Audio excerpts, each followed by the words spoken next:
Bom dia pessoal, tudo bem? Dando continuidade à nossa aula de farmacologia da neurotransmissão, vou falar um pouco para vocês do sistema nervoso autônomo. Bom, primeiramente o sistema nervoso autônomo ele é dividido em simpático e parasimpático. E aqui temos o principal neurotransmissor do sistema nervoso simpático, é a noradrenalina, e o do parasimpático principal é a acetilcolina. Pessoal, gostaria de falar para vocês que aqui está bastante resumido. Se vocês lerem livros como Guildman e Gilman ou artigos científicos, vocês podem aprofundar muito mais nessa questão do sistema nervoso autônomo, mas eu vou explicar para vocês como funciona em aspectos gerais.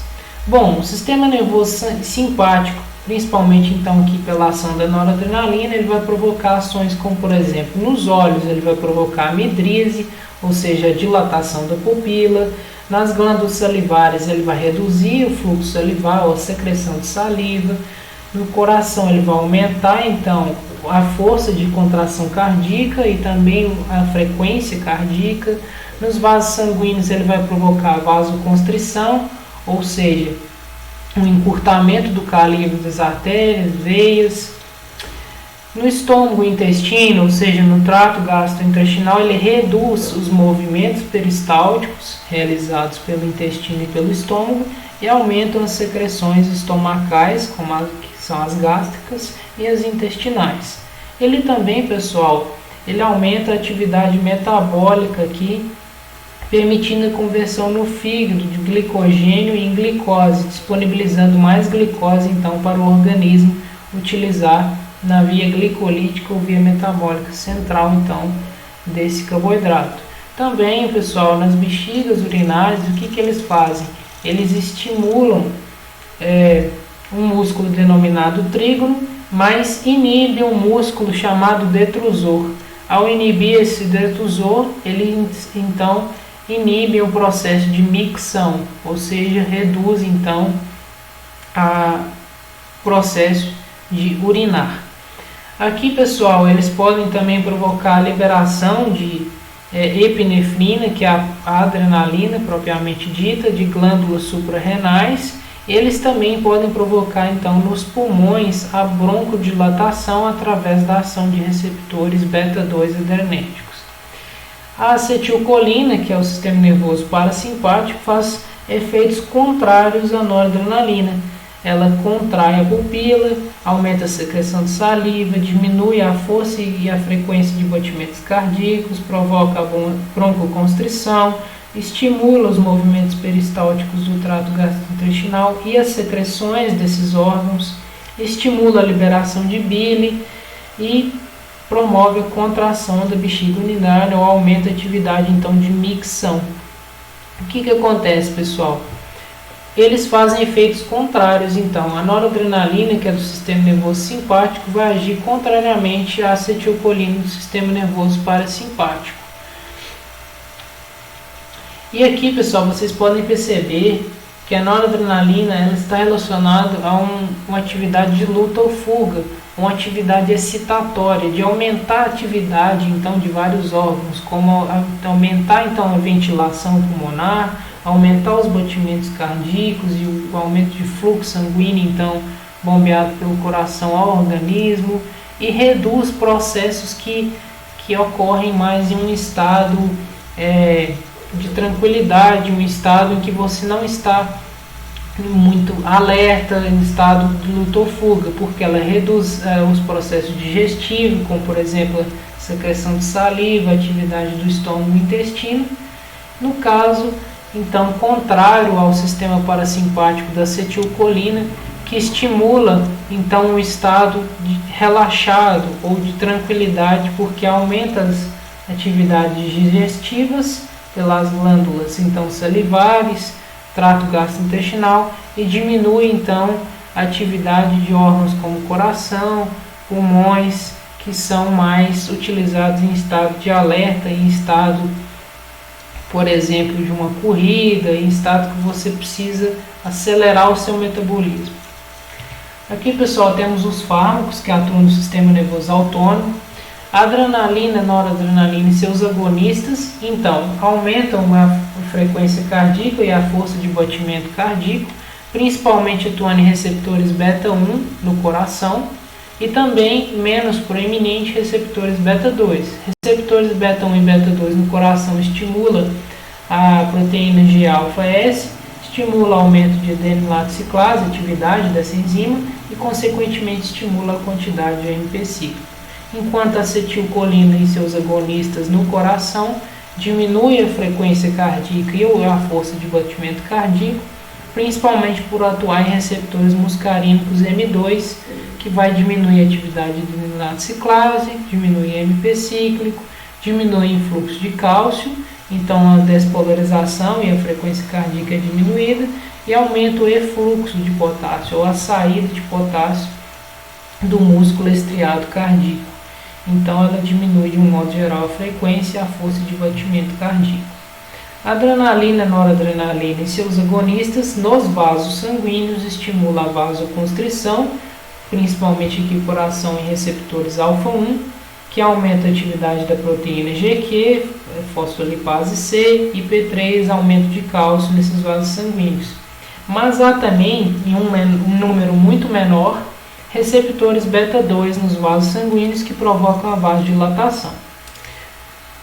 No caso da acetilcolina e seus agonistas, elas provocam a vasodilatação dos vasos sanguíneos, principalmente por atuar em receptores muscarínicos M3, aumentando então ali a atividade de um receptor acoplado à proteína GQ, aumento de fosfolipase C, cálcio e assim sucessivamente. Nos pulmões, adrenalina, noradrenalina e agonistas promove broncodilatação, principalmente por receptores beta 2, aumenta então a adenilato ciclase, a atividade dela, aumenta o AMP cíclico, e a acetilcolina e seus agonistas provocam broncoconstrição por aumento da atividade de receptores M3, que são acoplados à proteína GQ. No trato gastrointestinal, que é estômago e intestino, adrenalina, noradrenalina e seus agonistas estimulam relaxamento, ou seja, redução da peristalsia, tônus da musculatura lisa desses órgãos, e reduz as secreções estomacais e intestinais por atuar em receptores tanto alfa quanto beta adrenérgicos. Os agonistas e a acetilcolina, eles promovem contração e secreção, ou seja, aumentam então a atividade do trato gastrointestinal por receptores principalmente M2, mas também M3. E por fim, aqui na bexiga urinária, adrenalina, noradrenalina e agonistas estimulam o relaxamento do detrusor por receptores beta, contração do músculo trígono por receptores alfa e diminui então a micção, ou seja, o processo de urinar. E a acetilcolina e seus agonistas estimulam a contração do detrusor, principalmente por receptores M2, mas também muscarínicos M3, e isso aumenta a atividade de micção. Como vocês podem ver, pessoal, esse slide ele só mostra, em relação ao anterior, diferenças diante dos receptores que a adrenalina, noradrenalina e seus agonistas atuam e a acetilcolina e seus agonistas atuam. Novamente, adrenalina, nora e agonistas provocam efeitos contrários à acetilcolina e seus agonistas. E por fim, aqui só os fármacos existentes, tem os agonistas muscarínicos, antagonistas muscarínicos, agonistas alfa-adrenérgicos, antagonistas alfa-adrenérgicos, agonistas beta-adrenérgicos e antagonistas beta-adrenérgicos. Exemplos de agonistas muscarínicos, ou seja, que tem a mesma ação que a acetilcolina em receptores muscarínicos, são os ésteres de colina, beta-colina e carbacol, e os alcaloides pilocarpina e muscarina. Os efeitos: aumento da micção, broncoconstrição, secreções do pulmão, redução da frequência cardíaca e força de batimento cardíaco, vasodilatação, todos os efeitos que a acetilcolina também provoca em receptores muscarínicos nesses órgãos efetores.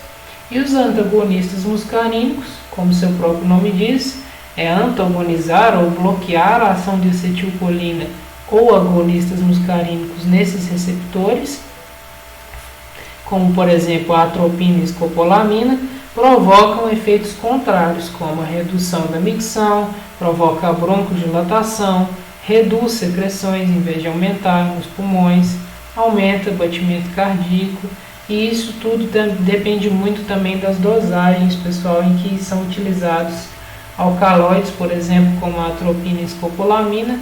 E aqui são outras classes só de antagonistas muscarínicos, como os derivados dos alcaloides e os sintéticos. Os agonistas alfa-adrenérgicos temos a fenilefrina, que é um agonista alfa-1 adrenérgico, clonidina, que é um agonista alfa-2, e eles respectivamente provocam o aumento e a redução da pressão arterial, principalmente, uma das suas principais funções. Antagonistas alfa-adrenérgicos temos a prazosina, que é um antagonista alfa-1, e a ioembina, que é um antagonista alfa-2, provocando efeitos então contrários, aqui nesse caso a redução e aumento da pressão arterial, respectivamente, contrários aos agonistas alfa-1 e alfa-2. Agonistas beta-adrenérgicos temos a dobutamina de beta-1, terbutalina de beta-2, que provoca aumento dos batimentos cardíacos, no caso da dobutamina, principalmente aqui agonistas beta-1, e broncodilatação, no caso da terbutalina, agonista beta-2.